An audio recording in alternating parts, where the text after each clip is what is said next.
Good evening, everyone, and thank you for being here tonight. My name is Clayton Culp, Coordinator of Athletics for Anne Arundel County Public Schools, and I would like to welcome all those who are watching to our student-athlete conversation this evening. It's a Racism in Athletics forum that we have put together tonight. I'm happy to share with you that we have student-athlete representatives from our 14 high schools tonight that will be providing their voice as we talk about the very important topic of racism in athletics. We are going to run through a fairly quick introduction here before we get into the questions and that student-athlete voice, which is our main focus for tonight. We have slated this event for 7 to 9 p.m., and we will try to honor that end time. Again, the purpose this evening, and hopefully everyone can see this on their screen as well. Our forum is following a Let's Talk Justice Racism in Athletics event that was held in August of this past summer, as well as recent conversations around the topic of racism with Anne Arundel County Public Schools athletic administrators. Our goal is to continue that open and honest dialogue with student athletes tonight. We hope to accomplish that by posing a series of questions and soliciting responses from these student athletes that again represent our 14 high schools and in large regard our winter sports.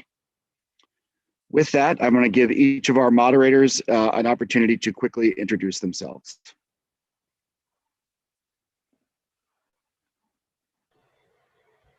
Good evening, everyone. My name is Drake Smith. I'm a senior at Meade High School and a student member of the Anne Arundel County Board of Education. I also play baseball and run indoor track for Meade High School. I'm very excited to have this conversation because, as we all know, it's very vital to have these conversations so we can move forward together. Good evening, everyone. My name is Camille Carter. I'm a senior. I go to North County High School. I serve as the Crask Equity Officer and I play varsity volleyball. I'm also, just like Drake, excited to have this conversation because it's nice to see that our administration is looking for student voice and hearing what we're saying.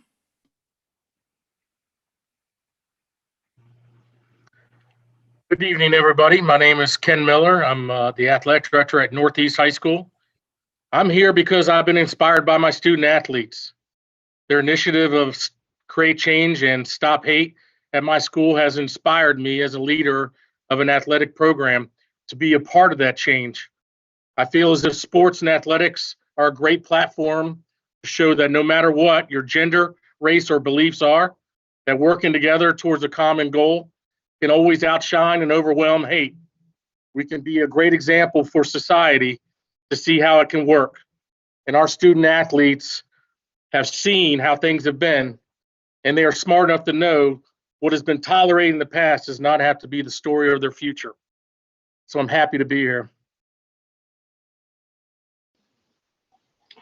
Good evening, everyone. My name is Ryan Woods. I am the athletic director at Arundel High School. The reason I'm here is because I wanted to start in my school at Arundel, where we're starting to become an anti-racist school. And my hope is that we can start to affect change throughout the rest of our county as well. Thank you, fellow moderators. Again, my name is Clayton Culp. I'm the coordinator of athletics. My why is simple. We are fortunate. We, as adults that have jobs in athletics, we have those jobs because you as students put your hand up and you say you want to try out for a team or you want to participate. If you don't make that choice as a student, then we don't have a program. So we must listen to you. We need to hear from you, and it's critically important that we take that seriously day in and day out as athletic administrators. You will see here on your slide in blue where it says student athlete panelists. We are not going to go around through the more than 20 athletes that we have here tonight. That's mainly a time concern, but as we have the questions posed to you, you will see their name, should be able to see their first name, as well as their last initial and a 2-letter abbreviation for their school and their sport. And we've also asked them to sort of reinforce that when they speak and respond to our questions. So we want to thank all of them for being here and welcome them into this event and forum tonight. There are a few more slides we will go through to set the scene for those that are both participating and watching our event, and I will take the first slide and then turn to my other moderators, co-moderators to help. So this is a set of level setting statements that I want to make very clear to all those that are, again, listening and participating. AACPS Athletics does not tolerate acts of hate in our programs. We know that racism, bullying, sexism, and other hateful acts do occur. We do not tolerate them. It is our goal to address these head on and to work towards eliminating them completely from our programs. That is our goal. Secondly, AACPS Athletics wants to ensure that each of our student athletes feels valued with their individual and unique experiences and backgrounds that they bring to the table. Thirdly, we want clearly to state to everyone involved again that we are trying to ensure every student athlete knows the steps that they would take in the event that they are exposed to or involved in a hateful or a racist act. It's important for us as leaders to make sure we're educating and providing that information. Fourth, AACPS Athletics strives to create safe and inclusive environments within each team. As an example, this includes us providing clear and purposeful public announcements at contests. Obviously, we're in unique times now, but when we have contests designed specifically to set the behavior expectations for all those that are involved. And lastly, on this slide for level setting, AACPS Athletics strives to provide coaches and staff with the relevant trainings and expectations that they need to be leaders within their teams.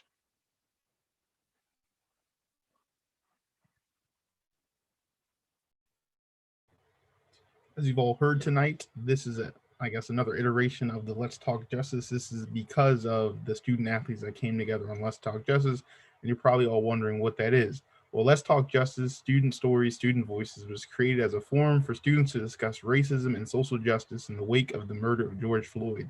Beginning with a student-led planning committee, the vision of Let's Talk Justice quickly developed into a place where students will be able to have a voice about various social issues and injustices.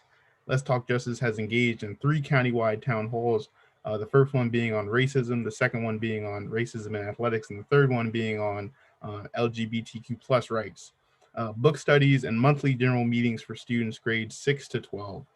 And for those of you that are interested, the next Let's Talk Justice Town Hall is coming up soon, this Monday, February 8th, and the topic will be women's rights. And you can join the Let's Talk Justice Google Classroom using code NTJHODJI, and you can find more information on the AACPS webpage by typing AACPS, by Googling AACPS Let's Talk Justice.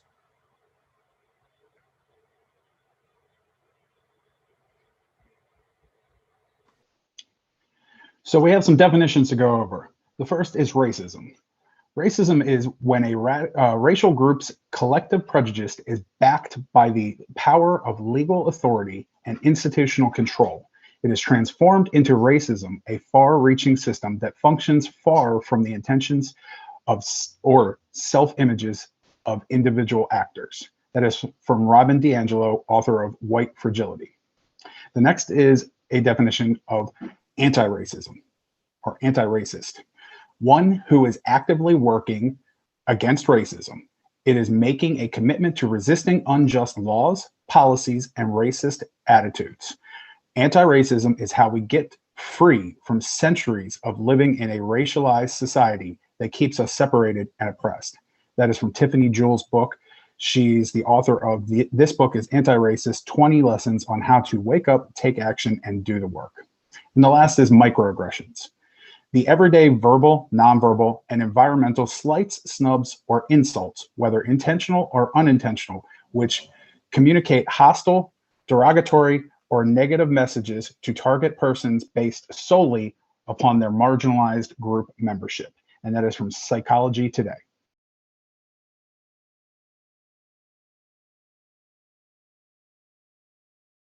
So these are some of our forum norms, not only for our student panelists, but for the chat and YouTube.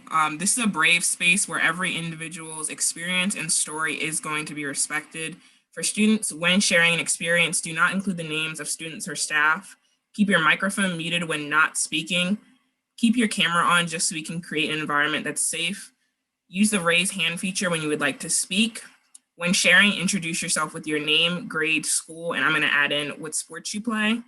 Be patient while waiting to speak. There's a lot of us in here and it's going to take a while for us to get through. Do not try to dominate the conversation. Make sure there's equity of voice going on. Be honest, but also be respectful in what you're saying. And this is a space where being uncomfortable is okay. That's how we create real change.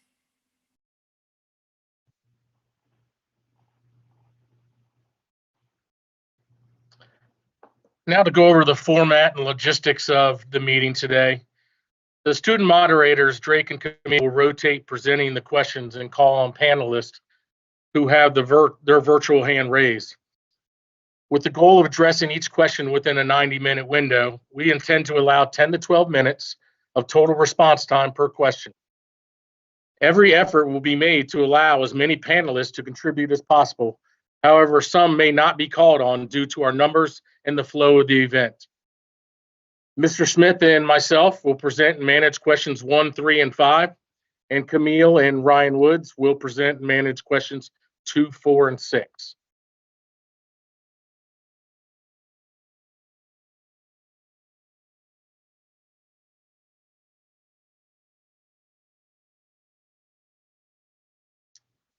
You're muted, Mr.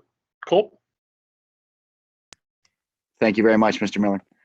Thank you, fellow moderators. This will be our last slide before we get right into the questions, which is our main goal here tonight. So what you see in front of you are 6 questions that we worked together on. We were able to give these questions to our panelists just a little bit in advance yesterday, and hopefully had some time for them to think through their responses. We are sharing them with you here now, and you will hear them as we go through. Each of them will be presented again one by one. You can see here on the screen, as was mentioned, the moderators that will manage each question. We're very much looking forward to this event, and at this time I am going to turn off the presentation and we're going to get into those with question number 1.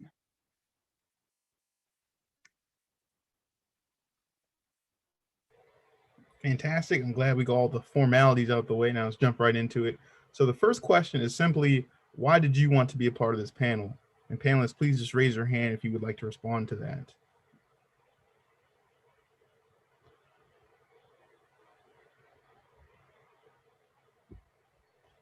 Declan F. My name's Declan Fox, play basketball at Serena Park. And I feel like this panel is a good way for me to hear everybody's story and learn about what I can do and how to teach my team how to be better on the court and off the court, and just learn from people. Wonderful. Thank you, Declan. Michael? First, I'd like to introduce myself. My name is Michael Carparelli. I'm a sophomore at Serena Park High School, and I play for the basketball and baseball team. This is a good opportunity to get more involved in this topic, and I'm just excited to hear everybody's story, and I'm just looking forward to it.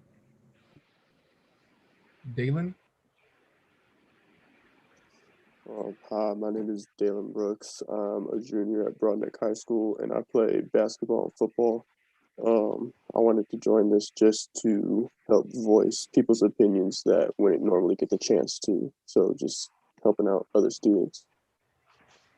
Wonderful. Jake? Yeah, hi. I'm Jake. I'm a senior at Serena Park.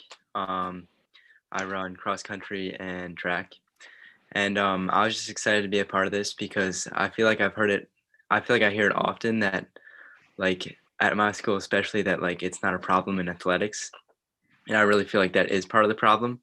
So I really think it's necessary for all of us to be heard and for it to be out there in the open. Elizabeth?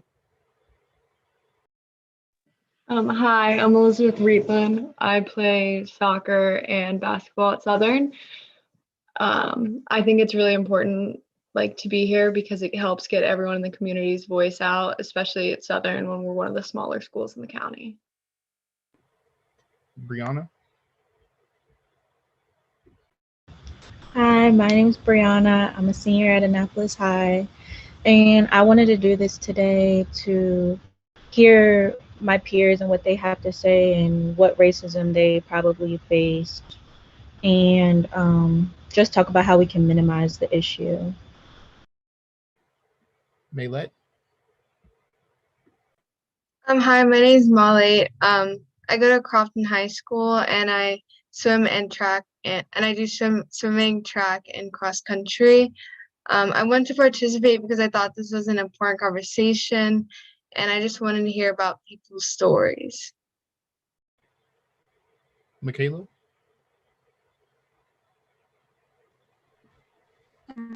Hi, I'm Michaela, and I'm a junior at Arundel, and I do cheer track. I wanted to be here today because I think it's important to start with to get rid of the issue by having conversation. I think this is a very important conversation. Great. Crystal? Hi, my name is Crystal Palmos. I'm a senior at Northeast High. I run track. I'm here today because I feel at the end it's important to everybody to know it doesn't matter about your race or what you are. You're part of a team. When you put on your jersey, you should feel comfortable and focus on the sport you're playing and not worried about what you look like or the way you were born. You should feel comfortable and know that you're part of the team. Elijah? Good evening. My name is Elijah Mills. I'm a junior and I go to Old Mill. I'm on the wrestling team. I wanted to be a part of this panel today because I think this is a great way to approach racism. I think racism should be approached head on. And I think when it comes to sports, it should be a place where you can really get away from those type of things. And I don't think racism should be tolerated within sports at all. Jordan? Hi, my name is Jordan Mueller. I'm a sophomore at Crofton High School, and I play volleyball and do indoor track and outdoor track. I really wanted to be a part of this conversation because it's important to educate myself, like especially at a new high school. I want to make sure everyone is comfortable in the sports that they play, and I want to be able to help people if they don't have the opportunity to be here or to speak for themselves. Joel? Hello, good evening. My name is Joel Pellevu. I'm a senior at Glen Burnie High and I run track. And I wanted to be a part of this conversation because I wanted to understand what other people have went through themselves and also to know what to do if, God forbid, you're put in that situation, how to react and what to do. Maria? Hi, my name is Maria Love. I'm a junior at Southern, and I play soccer and run indoor and outdoor track. I wanted to be a part of this panel because Southern is a pretty predominantly white school, and we don't acknowledge these issues and we don't own up to them in the way that we should. And so I think it's really beneficial for me and for everybody to be here to just kind of put everything out into the light and discuss them with other people who have had the same experiences or different experiences that you have. Nicholas? Hello, my name is Nick Fine. I go to Crofton High School and I am on the indoor track team. I feel like this would be a great opportunity for me to represent Crofton High School and that everyone should feel welcome in sports no matter who they are. And it should not be an issue. Thank you. Max? Hi, my name is Max Gray. I'm a junior at Chesapeake High School and I play soccer and basketball. And I wanted to be a part of this panel because I think it's an important way to connect the community as a whole and hear from all different kinds of people and their stories. Taylor? Hi, my name is Taylor Ray. I go to Meade High School and I'm a cheerleader and a lacrosse player. I wanted to be a part of this panel because I wanted other athletes, teachers, staff, and basically our community to know what's going on. Racism is real and it's happening everywhere. So I just want to enlighten people and let everyone know what's going on in our community. And I feel like this is a great way to do so. Lionel? Hi, my name is Lana Owens-Bone. I'm a junior at South River High School, and I do wrestling, football, and track. And why I feel like I should be here is because I'm a multiracial athlete, and I come from a very diverse family, and some of my siblings have also experienced racism in their sport. Allie. Hi, my name is Allie Pollock. I'm a junior at Chesapeake and I play softball and volleyball. And I think it's important for me to be here because I'm here to learn from everybody and to hear their stories and spread the message and awareness. Wonderful. That it seems like we heard from everyone that had their hand up. So I'll now turn over to Camille to ask the next question. Those are some really great answers, guys. I feel like we overall came to a consensus that we're all here to learn from each other and we're all here to make change within our county. So the question I want to pose to you guys is, describe the value and meaning in seeing yourself represented on your team, the opposing team, and the officials and the coaching staff. So how do you guys feel? What's the value in seeing that? And if you guys could use the raised hand feature.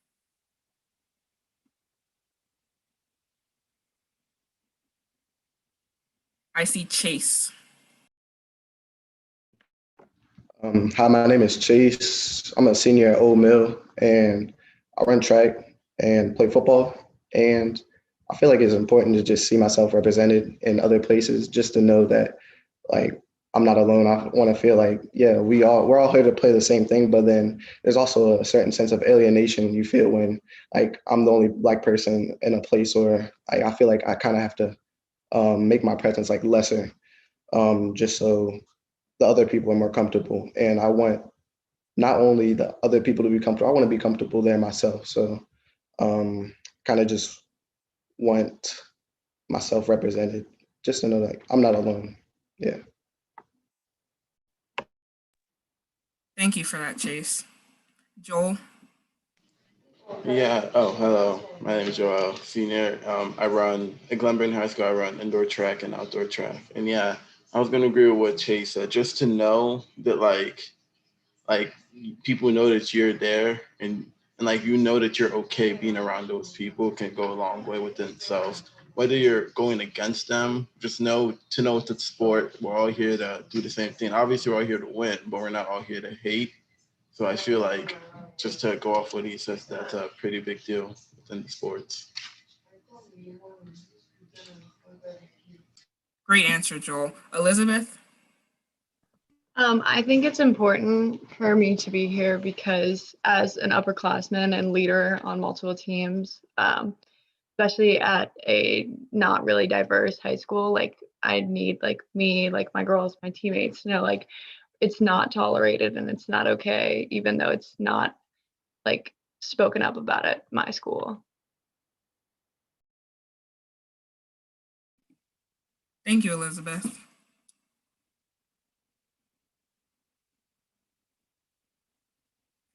Marlette? So I do swimming and it's not really predominant. It's like sometimes I see myself and I'm like the only one at the pool. So representation is a big thing. But being on a team is great and I just want everyone on my team to know that yeah, racism it's not tolerated. It's just not nice in general. So yeah, I think representation is very important. I apologize. I'm about to butcher your name. Analasia. It's fine. My name is Annalisa. I'm a sophomore at Old Mill and I also swim. And I wanted to add on to what Malay said because I also do swim and I'm kind of like the token player. So I think it's important to have that representation where I'm not just acknowledged for being the token player or being the only person of color on the team, because quite oftenly that's what happens.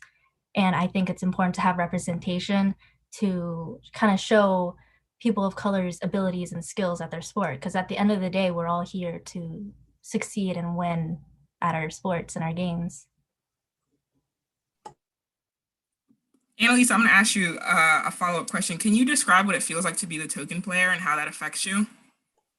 So personally, being the only person of color on my team, it's often that there will be like simple microaggressions against me where it's like people only know me for being the only brown person on the team. And personally, I don't want to feel like that because I want to feel acknowledged for being fast, being a good swimmer, and being a good athlete. So it's kind of hurtful and degrading because people aren't acknowledging all the hard work that I've put into for my sport. It's just, you're the only person of color, you know? that's all they see you for sometimes. Thank you for that. That was a really great response. I'll ask the question again before I pass it over to Drake. Describe the value and meaning in seeing yourself represented on your team, the opposing team, and the officials.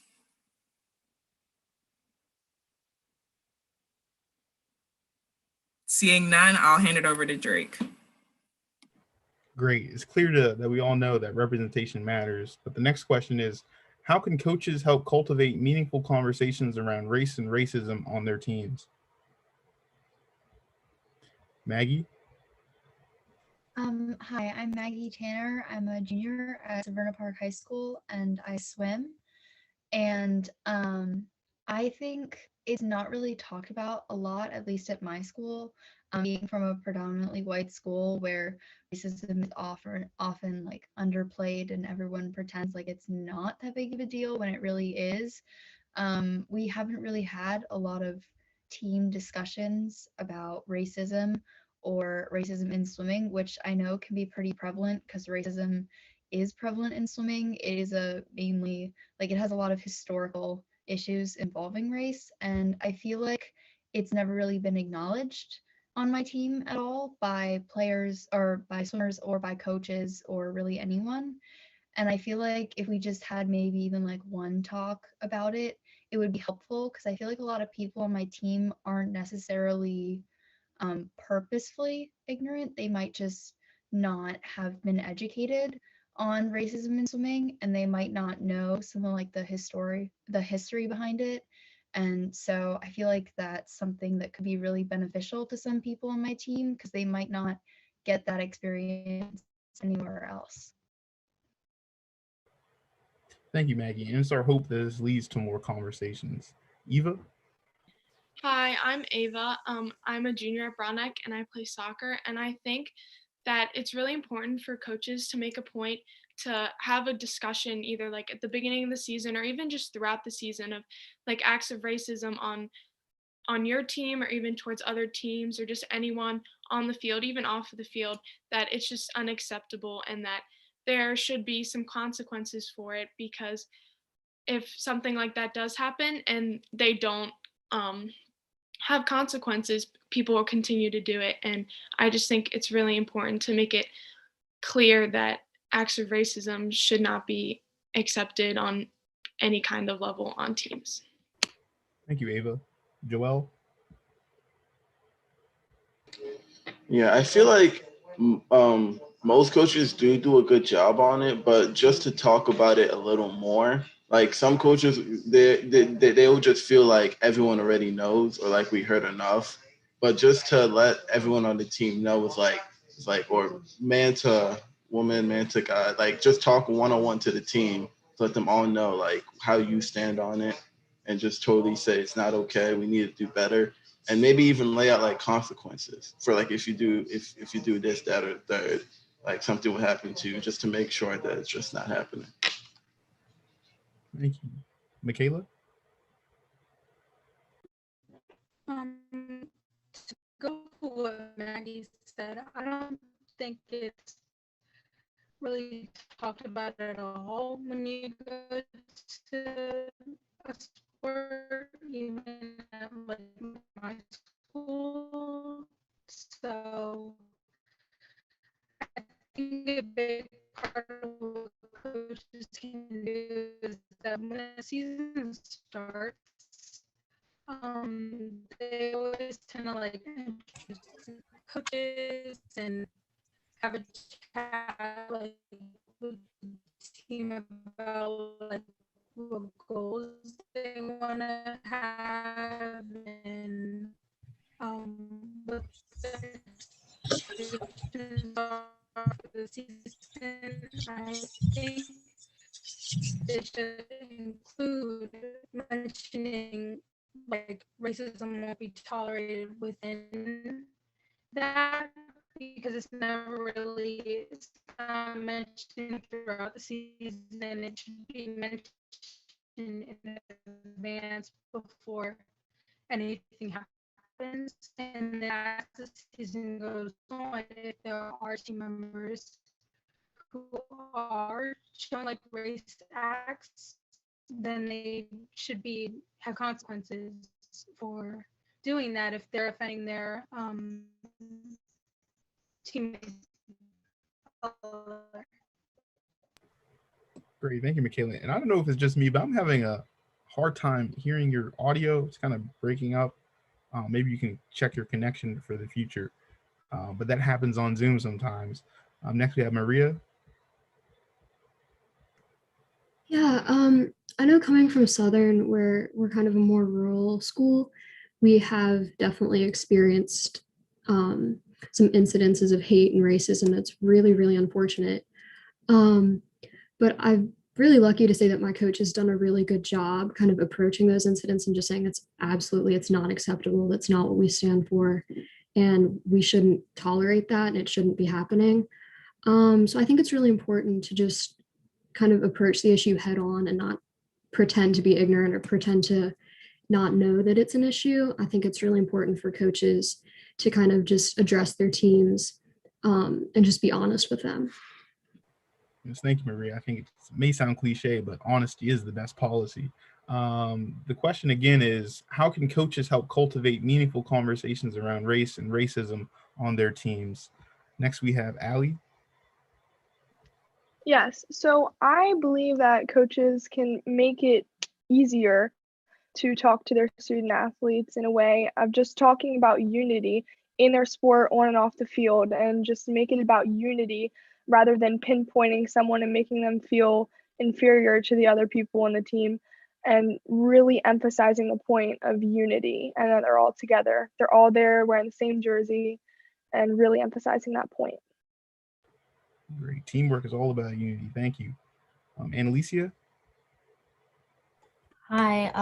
I think that it's important for coaches to talk more about the differences between being not racist versus being an anti-racist, because I feel like there's a lot of stigma around racism where we don't really want to talk about it, but I feel like that's a big part of the issue, that we don't want to talk about it. But I think now is especially an important time to talk about it, and I think that not teachers, coaches should kind of influence that kind of conversation so our athletes know the difference and can help, people who are experiencing racism. Thank you, Annalisa. And I think that's a very crucial point you just pointed out, the difference between not being racist and being anti-racist. I like to think of being not racist. I'm not an anarchist. I don't set the fires, but anti-racist is like a firefighter fighting the fires. We all have to fight this fire of racism. I think that's a very crucial point you just pointed out there. I thank you for sharing. Dalen? So I feel like there really is no better way to deal with it than being upfront and not beating around the bush and just letting everyone know off the bat, like, look, this team is a family, this school is our family, this community is our family, and if you do anything to misrepresent us as a whole, then you're not a part of this team, because there really just is no room for it. And like you said, like an anarchist, like I'm not an anarchist. I don't set the fires, but I watch it burn. Which is well said, Dalen. Amaya? Hi, my name's Amaya. I'm a sophomore at Mueller and I play basketball. And I feel that coaches should talk more about like these issues at the beginning of the season, during the season, even after the season, make sure everybody felt like comfortable and equal with each other. Nobody felt like they were more superior than another person. And like we're all on teams to succeed and work hard, but we're also here to have fun and enjoy the sport that we're playing. Thank you, Amaya. Jordan? Hi. I think especially at the beginning of sports seasons, coaches need to sit down and have a talk with their entire team or maybe one-on-one, because while coaches are doing a good job of bringing this topic into the team, as a county and as specific schools, we need to work and push a little bit harder to make this an actual topic that we do sit down and talk about. And I think that making everyone know that they are on that team because of their skill level and they are good enough to be on that team, and making sure that everyone's comfortable rather than not discussing it and leaving the possibility that someone will feel less because of their color of their skin. It goes back to being open and honest. Thank you. Max? Being from Chesapeake High School, we have had multiple fairly large incidents for racism.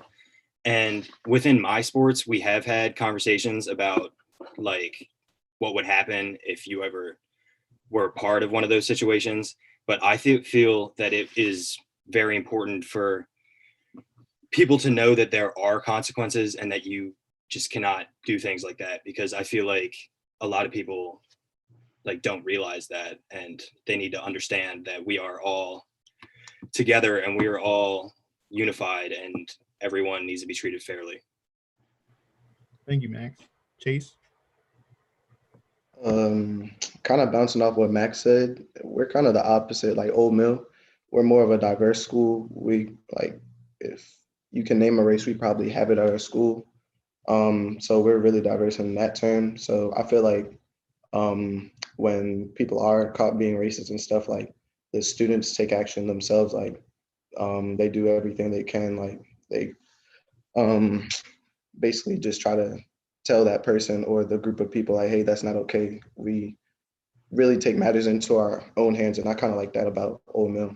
I feel like I see myself well represented because there's very diverse like interests and just people in general. So I feel like it's just important for the coaches. They have the job of like handing down punishment and everything, but I feel like it's really important for first you have to get the community together and kind of just say, hey, as a whole, we have to have them all agreeing, hey, this thing is not okay. Whether it be like racism towards Black people, Asian people, Hispanics, like et cetera, et cetera. Yeah. Thank you, Chase. And it's very interesting to see how these situations are handled based on the diversity of the school. Lonell? Yeah. On top of setting that standard of being anti-racist for the team, misrepresentation of that team, there should be no racism whatsoever. And coaches need to make it more comfortable for student athletes to approach that coach when that problem happens. Because more often than not, that student athlete's going to keep to themselves and let that boil inside them, and that doesn't make it a very good of a person. Yeah, I think getting to know your coach is very important. Crystal? I feel sometimes coaches get caught up into wanting to win a game or a meet or a season. They lose sight of talking about racism, which is very important because you need to get your team together mentally. There could be someone on the team that's scared to speak up and doesn't feel welcome. And coaches will think that player is distracted for some reason outside, but they could not feel welcome. So I feel coaches sometimes lose track of what's really important to the team, bringing them together. They're just mainly focused on winning a race, winning a meet or something. We lose sight of the small things that matter because sometimes coaches doesn't really know what's happening inside of a locker room. Someone could not feel welcome to the team based off their complexion or something. And coaches really doesn't talk about the small things that matter. The mental part plays a big role in playing a sport. It's very true, Crystal. Sports is not all about winning and developing athletes. It's also about developing character. Maggie? Yeah, sorry. I know I've already spoken once. I just had another thought. I feel like a lot of coaches act reactively to race situations. From what I've heard at schools where large situations happen, it's more of a reactive response, and only after large issues occur or are kind of brought into the light, action is taken. And I feel like now that we've seen so many racist actions all across our county, we should probably take steps not only to be reactive and consequences for students who do things, but be proactive and educate students before these things can happen and kind of make it clear that it won't be tolerated, but not only after the fact, but also before the fact. Because often leading up to extreme racist actions, you get a sense of the way that someone feels in like microaggressions, like people have said, that maybe aren't like full out, issues with like straight up racism, but kind of being aggressive towards people. And if people work to be proactive and prevent these large issues before they happen and educate, I feel like we can have kind of a better response overall. Proactive steps. Completely agree with you. Elizabeth? I completely agree with Maggie because especially at a school where incidents do occur, it's always been the coaches talk about it afterwards and we all kind of just then acknowledge it, but it should be like when you step foot in that locker room that first day once you make the team, like that should be one of the expectations that are set by the coaches and not just something that's reacted to, because as like a team is a family, and if you can't make it a family, you are not going to be your fullest potential. And yeah. Wonderful. Thank you, Elizabeth. I think that's a great way to end this segment because I think that's what everyone was getting at. Turn the team more into a family, right? Don't just go onto the field with them. And that's that. Build those relationships. I want to thank you all for sharing. I'll turn it over to Camille now. Thank you, Drake. So switching the gear a little bit, I'm sure all of us as athletes have been in a situation where, the ref is making certain calls on you that they're not making on other players. And you're trying to figure out, we're both fouling, we're both getting in trouble, or we're not both getting in trouble. Why am I getting penalized when another student is not? And you've boiled it down to the color of your skin. So my question would be to our athletes, what would you like us to share with officials about the role they play and the impact they have on the environment they create at athletic contests? Joel? I don't really know what too much officials could do just to be like fair overall and to be fair themselves. Because like an official can control the outcome of the game, but they can't really control what people themselves do. So if they can just control like their actions, make fair calls, don't put bias or stigma, just come in blank-minded, ready to officiate a game. Just two people, no skin color, two different teams, just teams. You don't have to look at it a certain way. Just doing that can go a long way. Thank you, Joel. Elijah? I think when it comes to the officials, the only color that should really be seen is the jersey colors. But even that, I think referees or officials should be, them being in a position of authority and power, I think that it's important that they set a good example and that they're completely fair and neutral, because it also does affect the people maybe in the crowd or the people in the stands, just stuff like that. Thanks for that, Elijah. Mary Kate? Yeah, I just think that the officials all need to know it's no, we have a no tolerance. Basically, if we notice anything like that, they're done. There really shouldn't be any tolerance for that at all, because it's just they're in a position where they have authority and they shouldn't use it in that way. Allie, I apologize, I skipped you. That's all right. I think it's important for officials to know that they control the game. They make the atmosphere in a sporting event. And whether they do see jersey color and that's it, that can still be a little biased as well, because you could favor one team over the other, which should have nothing to do with race, but yet it does sometimes, which is very unfortunate. But I have a question to you all, that when these officials are racist and they are biased towards others, if they're the ones in control, who is to stop them? How can we make that change?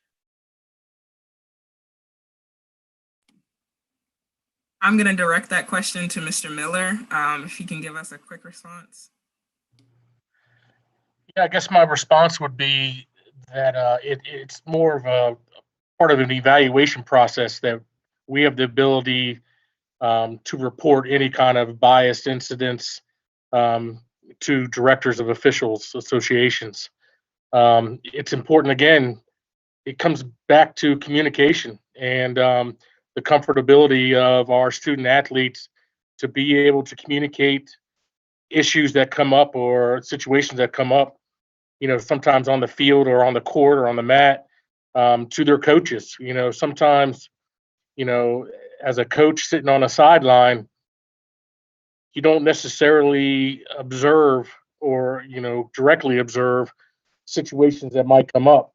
And it's important that our athletes feel at least comfortable enough to come to us and let us know.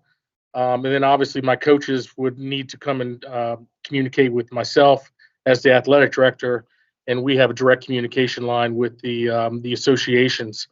Anytime anything like that would ever come up, I would definitely be interested in knowing, and that is something that is would definitely be addressed immediately. I mean, along the lines of not just our student athletes and their behavior, but the adults have just as much of a responsibility here, even more so, to conduct themselves in a proper way.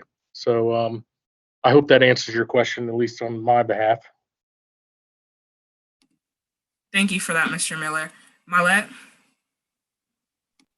I would just want officials just be fair. I mean, not just officials, just everyone. Because they have a position of power regarding who wins and who loses.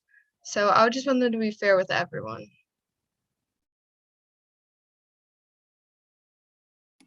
Annalise?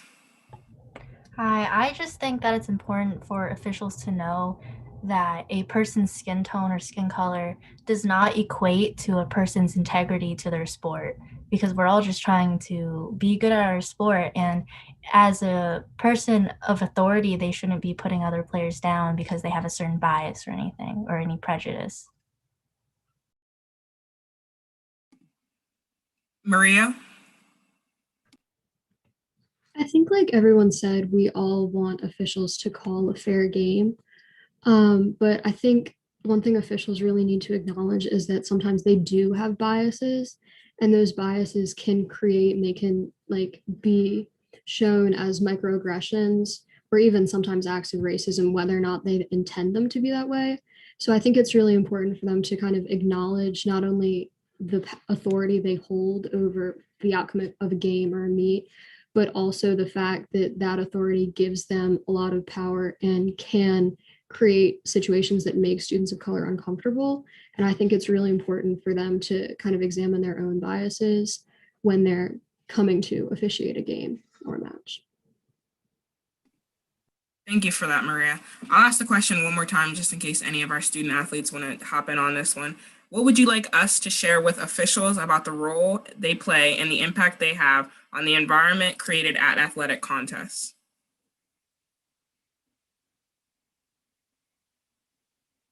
Nope, I'm striking out on this one. Drake, I'll pass it back over to you.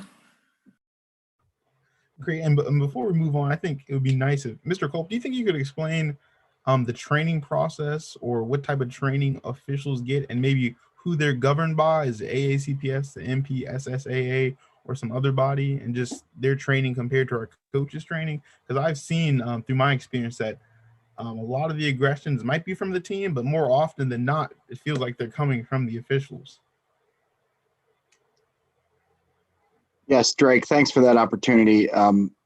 Briefly, I will share and offer up to our athletes. First of all, this is a really good conversation. I mean, a great conversation. I mean, the whole thing is, but this question in particular is helpful for us as adult leaders in the program. What I can share with you, Drake, and with our athletes and those that are watching, our officials are outside contractors for the school system, right? So they typically sign, or we negotiate with them a 3-year contract for most sports, but they are an outside entity. They're not AACPS full-time employees. However, given that they're under contract with us, we have the opportunity then to renew or not renew that contract. And we also have the clear expectation that we can work with them on improvement. So if we notice something or see something that's a glaring issue, even within, as an example, in year 1 of a 3-year contract, there's certainly the ability for us to be part of that evaluation, part of the evaluation of their presence and their impact on our program, and have them grow into year 2 or year 3 of that contract. And if it gets to a place where we're at the renewal stage, we can opt not to bring a group back if need be. And in terms of training, Drake, they provide their own training. They are registered, insured, and certified through the MPSSAA for all of our state-sponsored sports. Great. Thank you, Mr. Colt, for sharing that. I think that was very good insight. And I would like to give anybody the chance to, if we want to respond to what Mr. Colt had to say, or if that brought up any, I guess, new comments in your mind. Just want to give everyone a chance. If you would like to, just raise your hand. Seeing no hands, I guess I'll just go back on the script. Our next question is, what would you like us to share with fans about the role they play and the impact they have on the environment created at athletic contests? We talked about on the field. Now let's talk about off the field with the fans. Michael? The main reason that many athletes even want to show up and just play their sport for the school is really the crowd. They want that energy. They just love the crowd, and the energy from the crowd shouldn't ever be about racism. And you should cheer for your team and be respectful of the other, no matter what. And that's the main reason why the crowd plays a big role. Thank you for that, Michael. Dalen? So I believe with this, at the end of the day, it really just boils down to like self-control and holding yourself accountable for your actions. Because there have been many times to where I know me and some of the other guys on the team will like walk into a gym or something, be hearing stuff from the crowd that's pretty racial sometimes. And like as athletes, we are pretty much taught to filter that out, but we still have ears, we still hear it. And like the last person said, on the other hand, we do feed off of that energy from the crowd. We like that it like changes the environment of the game. But if that energy becomes too hostile, that does trickle down into the games, and that could lead to problems on the court, which could have been avoided. Well, and Dalen, I'm sorry to hear that. I just have a follow-up question for you. Did you report it? The noise you heard from the crowd? Unfortunately, no. At this point, a lot of us, we just try our hardest to filter it out. Like I said before, just like as athletes, just with any kind of criticism or anything, we just try to filter it out. Oh, wow. Thank you for sharing, Dalen. Ava? I know for me, for soccer, a lot of our crowd is our parents. And I think our parents do play a big role in like what happens in the stands. And I think as student athletes, it's our job to tell our parents like they should know since they're adults like how to act even towards like other parents on other teams.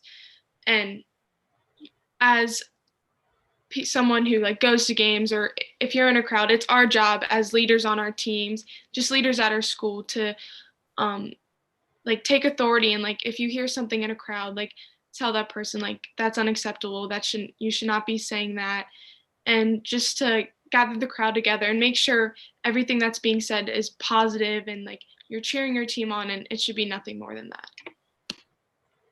Thank you, Ava. Hold our parents to a higher standard. Chase?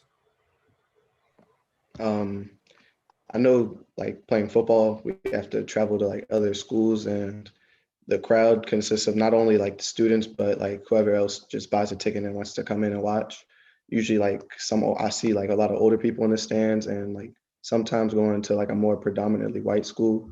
I don't feel like scared or unsafe or anything. It's just kind of like, I just feel like there's like more eyes peering on my back. It's just kind of like their gaze is kind of unwelcoming sometimes. And I don't feel like I've ever heard anything bad said out loud, but I feel like it's more like behind our back sometimes, because our football team is like predominantly Black. And I remember this. Actually, no, that's a different question. Sorry. But yeah, that's all I had to add to the conversation. Chase, are you sure you don't want to share your story, or was it something completely different? Feel free to share. Yeah, it was something completely different. It was for a later question. I'm going to share later. Okay, great. Well, thank you, Chase. I just want to add to what you had to say. It feels like being a Black athlete myself, it feels like there's I guess like you can feel the tension in the air, It's like you said, those unwanted looks. Yeah. Thank you for sharing. Jake? Yeah, so like 95% of the time, the fans at meets or games, they're making a positive influence on how everybody's experiencing the event.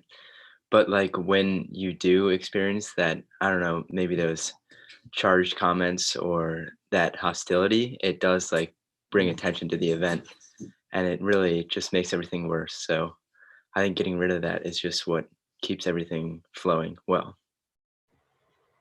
Thank you, Jake. And once again, the question is, what would you like us to share with fans about the role they play and impact they have on the environment created at athletic contests? Now we'll have Elizabeth.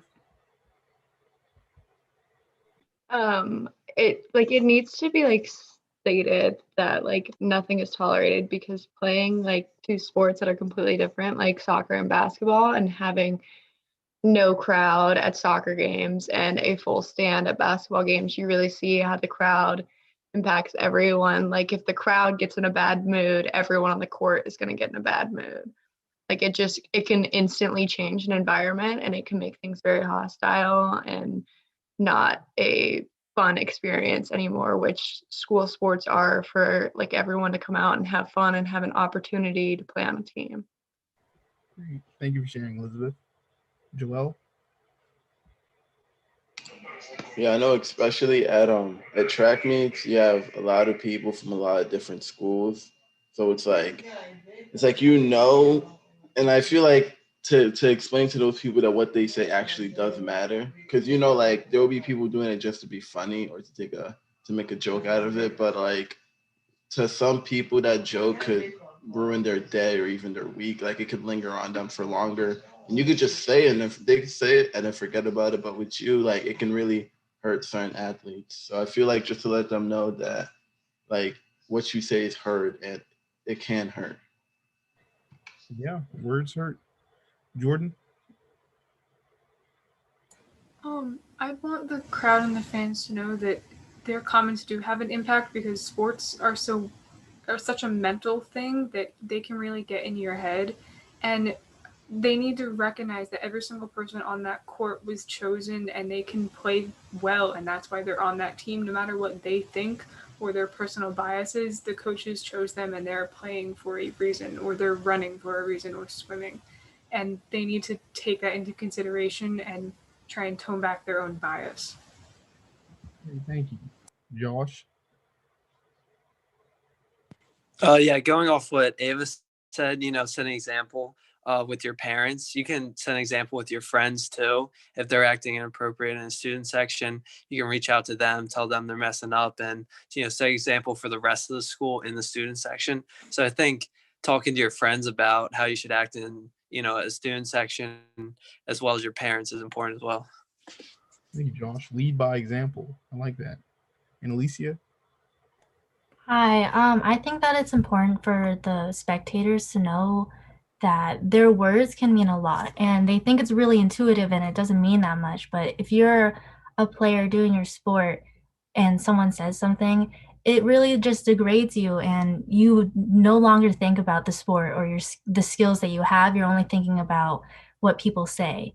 Because speaking off of personal experience, being the token of the team, sometimes I feel like I'm only known for being the only brown person on the team, but in reality, it's like their words are damaging sometimes. And it's really important that we hold them accountable and they hold themselves accountable for what they're saying.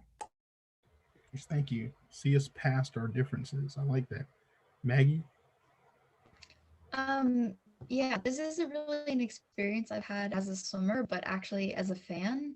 I know at a game a while ago, and not for my sport, there were some students that decided to turn the game, and they made it all about politics and about their personal views rather than focusing on the sport and the players, and kind of coming together as a school. They instead decided to focus on very divisive things that had nothing to do with sports.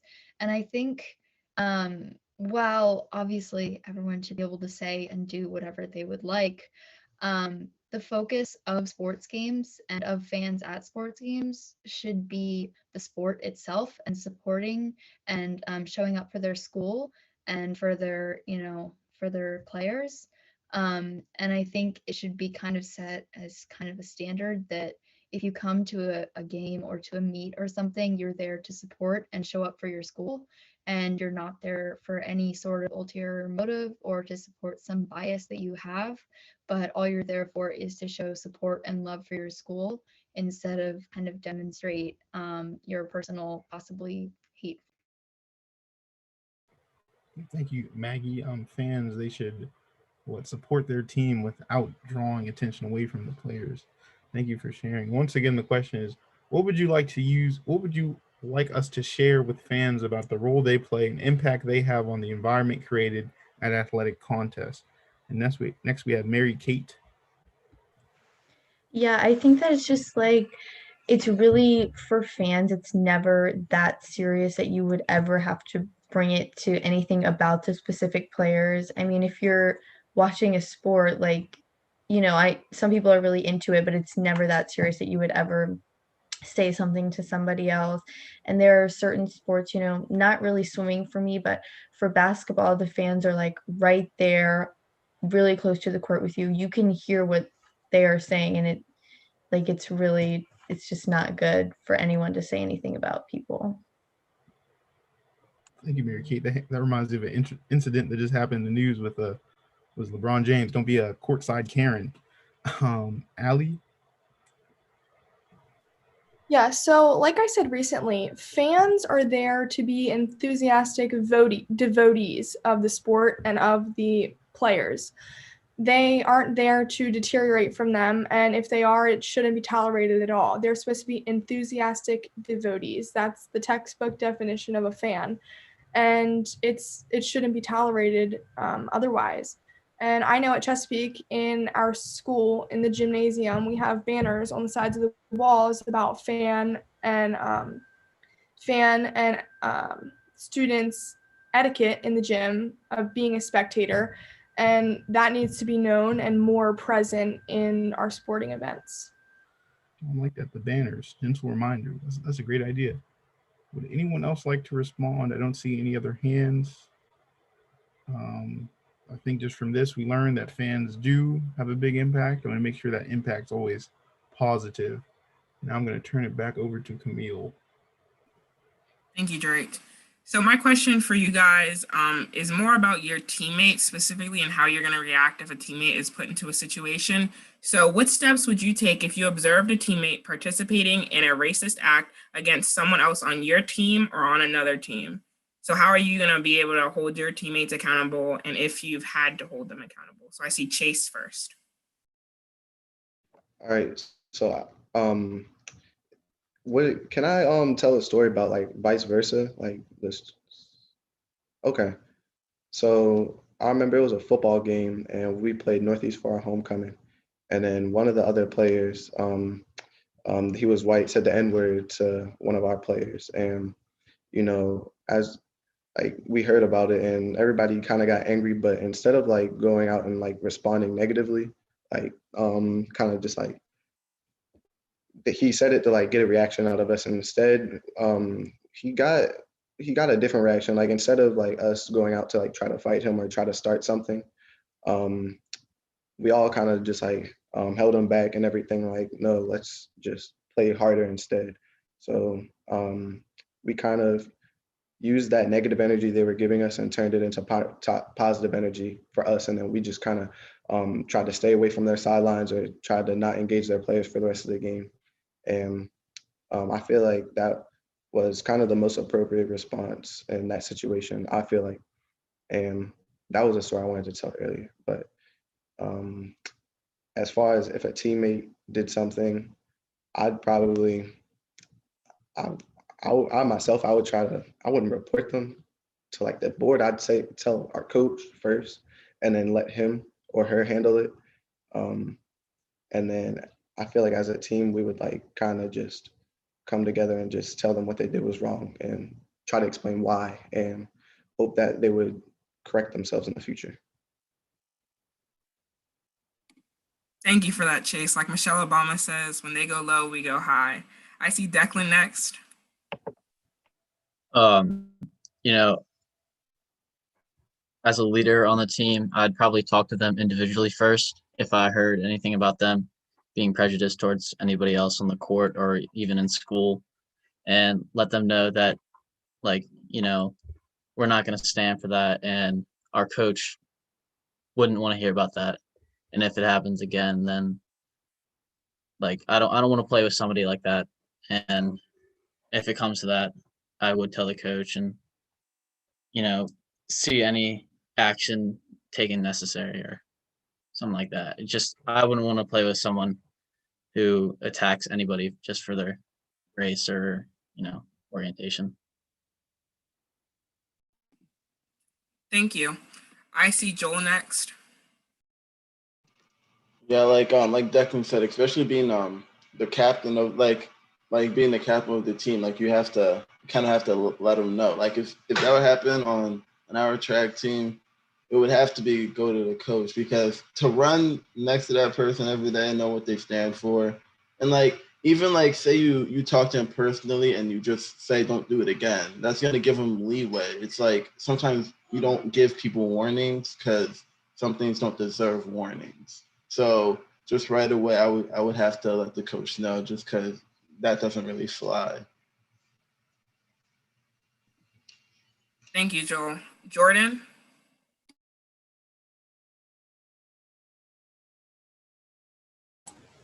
Okay, there we go. I think that the teammates and like you as a player need to understand that you have more personal power than the coaches do. So if you witness someone partaking in an act or doing it themselves or being on the receiving end, you need to make sure that you talk to them separately and ask them like, did they know what they were doing? And if they did, that's an issue, and you need to go talk to the coach or whatever authority above the coach, whatever is happening. If they didn't know, I think that's a great opportunity to sit down as a team, and after talking to the coach, then have a team talk about that. But I think that everyone needs to recognize that they have power on a personal level to change how they interact with their teammates. Thank you for that, Jordan. And Drake says he has a question. Oh no, Camille, I meant after everyone is gone. Miscommunication, my apologies. Jake? Yeah, so like I just wanted to bring up that sometimes it can be really hard to confront these people because like they've been your teammates and your friends and you've seen them as friends for the past couple of years probably. And it is really hard to confront them, but I think it's really important that you have to realize that it's not just you and them, it's you, them, and then the entire team. And the entire team can't go on when that person is being prejudiced toward another person. So I think it's just really important that you need to make them understand that it's not just about them, it's about the whole team. Thank you for that. Chase? I also kind of just wanted to add, Jordan reminded me like you do have personal power like within your little team, but it also kind of depends like what it is. If it's like a microaggression, I feel like it's better to pull them aside and just try to explain to them how like if it made you uncomfortable, how it made you feel, and kind of what they did or said. And also I feel like if it's just an outright like racist statement, I feel like then that's when a coach should like be informed, or you should like kind of get more people involved. But I feel like a microaggression, you should try not to like out them like that, only because you don't want them to feel dumb or like get upset, and then just try to turn it back around on you. I feel like if that does try to happen, then that's when you like try to go to a coach or a more prominent figure. Thank you for that. As I said, let's talk justice. Say, call them in and not call them out. I have Annalise next. Hi. I think that, of course, a step that should be taken is that you should, of course, report it to your coach or the athletic director at your school. But I think it also is important to acknowledge it on like the lower levels. So like your teammates should be supportive and they should help you or whoever's being attacked racially, because I feel like we're all here as a teammate. Therefore, we should all stand together as a family, no matter what skin color you are. Speaking off of personal experience, the worst feeling in the world is having your teammates or your friends blatantly ignore a racist comment. right? Because like we all want each other to help each other, but sometimes it just doesn't happen. So I feel like it's an important job as teammates to help support each other and defend each other. Thank you for that. We are our brothers and sisters keepers. Malet? Yeah, I agree with Annalisa. Like sometimes I do see some people, they don't really stand up unless it's the racism is directed at them. But I do think, like for me at least, I would go tell a coach first. And then I would actually go up to the person and be calm. I won't be like mad or anything. I mean, I'll just be calm and just tell them what they did wrong and how's that wrong and everything. Because maybe they're not educated enough. Maybe they just do not know what they're saying. So I'll just kind of just educate why it's a wrong thing and why they shouldn't do it. I'm actually going to direct a question right back to you. How do you think that we can support our teammates who maybe don't have the same voice as us and aren't as willing to speak up? You know, if your teammate comes to you and says, hey, so-and-so has said this and I'm really not feeling comfortable with it, how do you think that we can support our teammates? I think there should be just an open space. The coaches could create that, or just the teammates themselves, just like an open space so everyone feels like, so everyone's confident. Like if something does happen, they can always go up to you, or they can just like go up to the person directly and just tell them why it's wrong. I just think, yeah, teammates, they're like a family. Everyone should be comfortable with each other without racism involved in any way. Thank you. Dalen? So just like an example of it could be like in a game when things are very emotionally charged. Even some people that you wouldn't expect to say something, like it's just out of their character to say anything like that. Like, and you know they're about to say something, you gotta like step in and be like, hey, no, you're gonna regret this, don't say nothing. And it's just holding each other accountable. And like we said before, just talk to them first. If it keeps happening, talk to the coach, and he can hopefully do something. Because after a certain point, like we talk about this a lot. Like you could talk about this a lot, and it'll still keep happening. And at a certain point, it just gets old. And it's like, why do you choose to do this? It's you shouldn't be doing this. Like it affects so many people with just your words, and you don't know how much it affects certain people. Yeah, while we're talking about the official way that we're supposed to report these, Mr. Culp, could you maybe tell us what our official pathway that we're supposed to go through if we have an incident to report?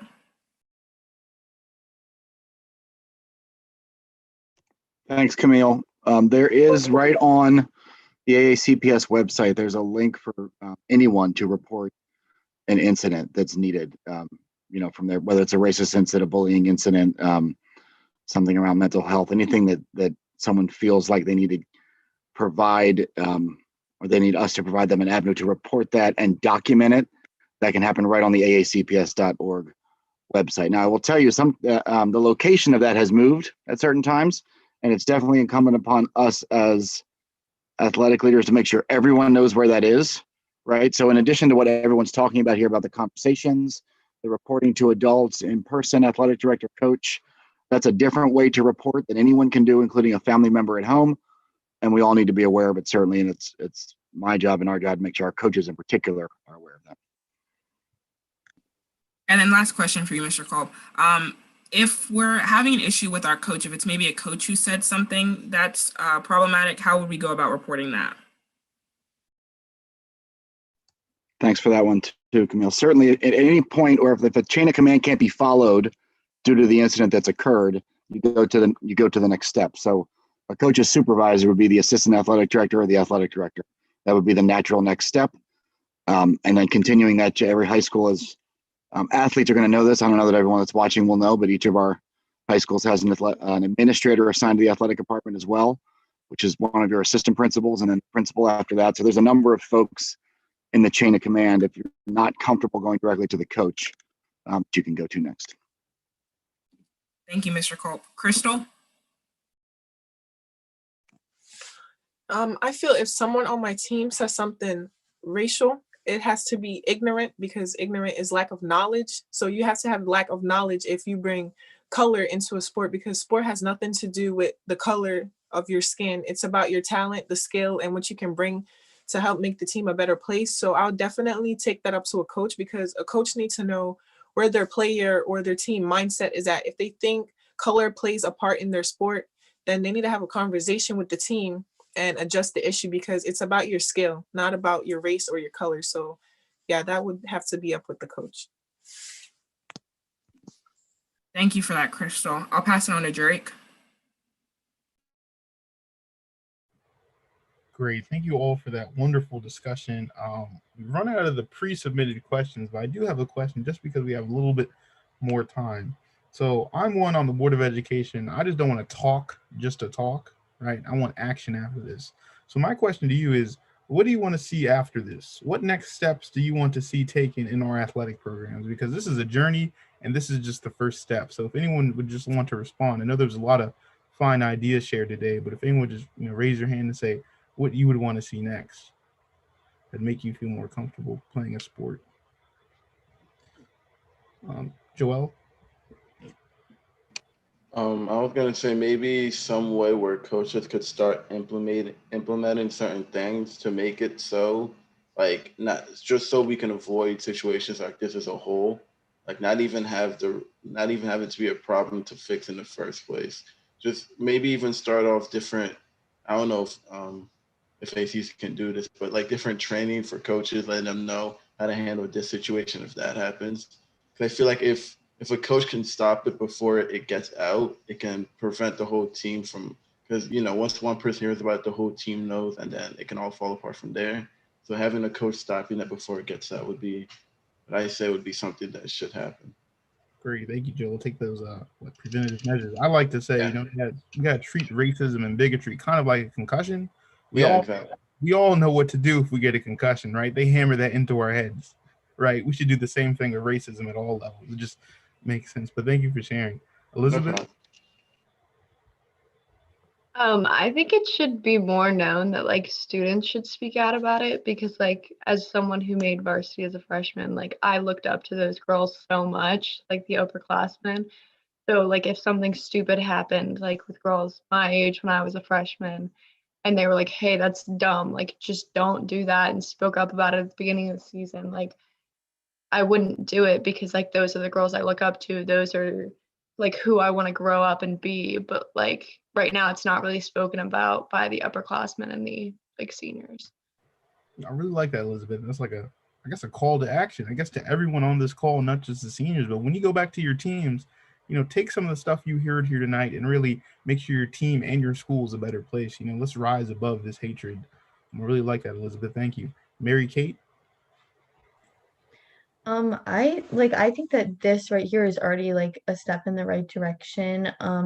Like honestly, the coaches and the athletes should all probably have something like this, just like at least like once at the beginning of the season, some sort of like discussion about like what's good and like what's not tolerated on the team, just like everybody knows what's expected. Great, thank you. Amaya? I also think there should be conversations about it, like before a problem happens, even if there is like no racist act that happens or like anything is said that is racist or ignorant, like there should still be conversations about it. So like people know what happens if they do something racist or say something racist, and so the players on the team feel comfortable like going to their coach, if or at least one of their coaches, if you have more than one coach, like they feel comfortable talking to somebody about it instead of like keeping it to themselves and like letting that anger and like that hurt build up and like messing with their character. Great, thank you, Maya. I think you broke up a little bit there, but I did hear your main point. Basically, make sure everyone's comfortable, make sure everyone knows how to deal with it. Thank you for sharing. Michael?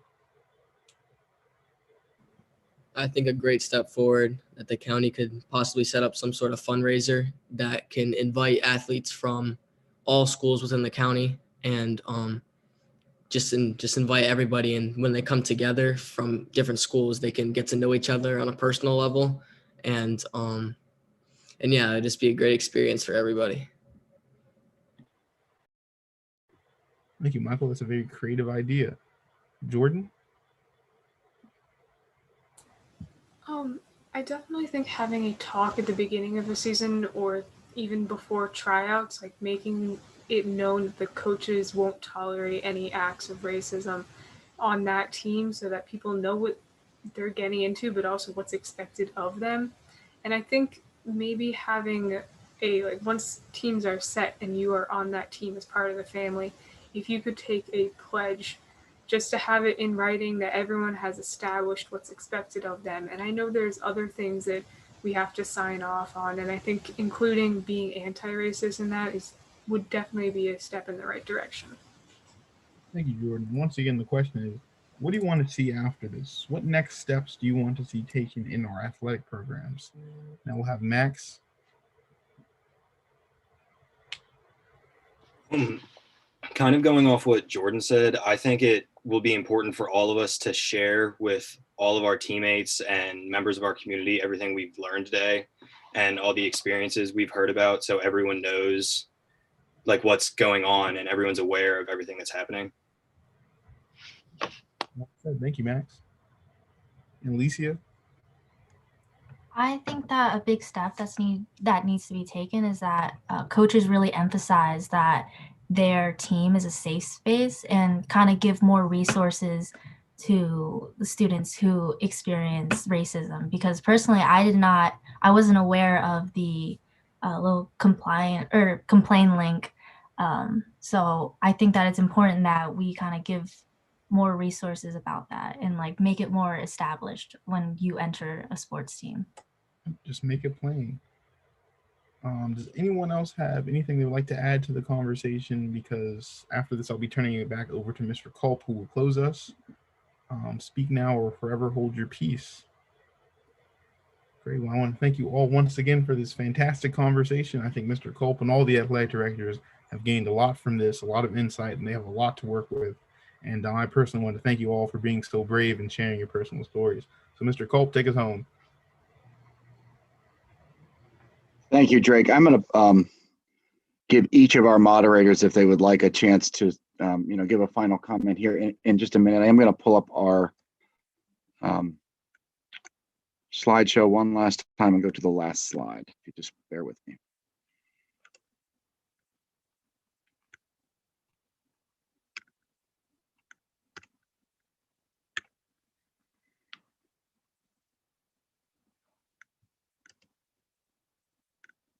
So I'll just make a couple of closing comments and again, give each moderator an opportunity to do if they'd like to as well.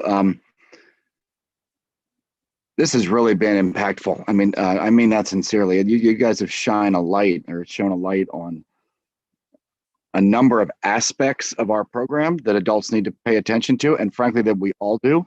There was a theme in a lot of what you said about our collective responsibility, right? This is a collective responsibility. As adults, we need to lead the way.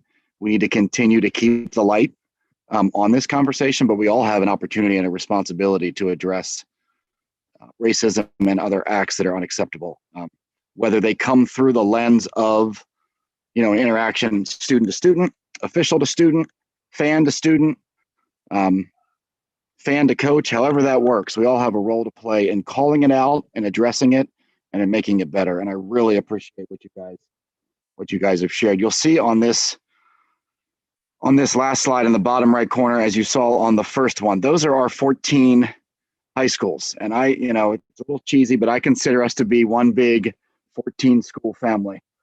And I think this is one of the great side effects of the pandemic is the ability for us to get together across the county in a way like this pretty efficiently and have a conversation representing all corners of Anne Arundel County and all of our high schools. So I want to thank you again from my perspective. I've been taking notes. I expect that we will use what's been shared tonight directly to share with coaches and officials and continue to move forward and potentially have more of these forums as well. I want to, with that, just mention to those that are watching or those maybe that will watch or want to share this, you'll see the third bullet there. The presentation is on, we have been on YouTube and it will stay there. So someone that wants to see this later can go to aacps.org/YouTube to view this.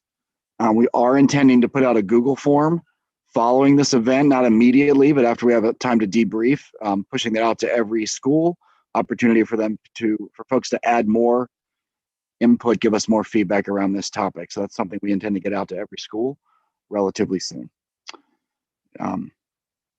With that, I want to give our other moderators with any closing remarks. We'll start with Ms. Carter. Thank you. Yeah, I just want to thank all of you guys who came out, everyone who's watching on the YouTube live stream. This is one of the bigger events I've gotten the ability to attend to in virtual. I think everything that you guys have said has given us some amazing ideas on how to go forward, like Mr. Culp said, and I just want to thank you guys for your time. Thank you, Camille. Mr. Woods. I really appreciate the conversation tonight. As a second-year athletic director, I just want to say that I'm learning so much from our student athletes around the county. I want to continue to learn from you guys, and not just from my own school, but from every school, because that's how we're going to make AACPS better. I will say, like, if you've got ideas to make your school an anti-racist space, please share it with your athletic department, share it with your athletic directors. There was mention of signage at different places. There's mention of announcements. We need to change the language that's happening in our schools and our events. So please, if you've got ideas, bring them to us. We can implement them around the county. There's great conversation that was happening tonight. I'm going to echo some of the things that were said. When you see something or you hear something, call it out.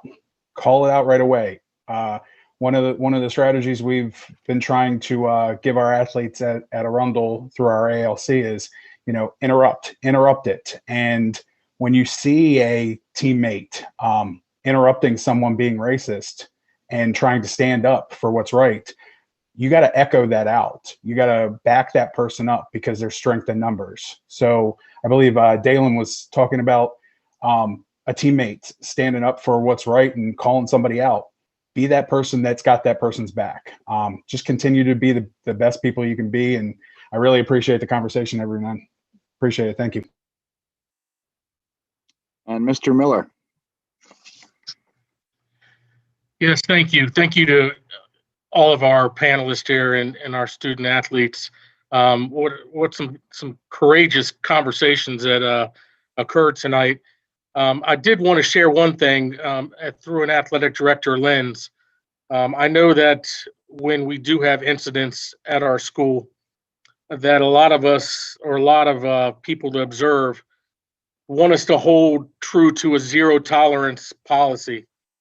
And as that sounds, the way we should be doing it, we also need to remember that we are an educational based athletic program, and that we take situations like that.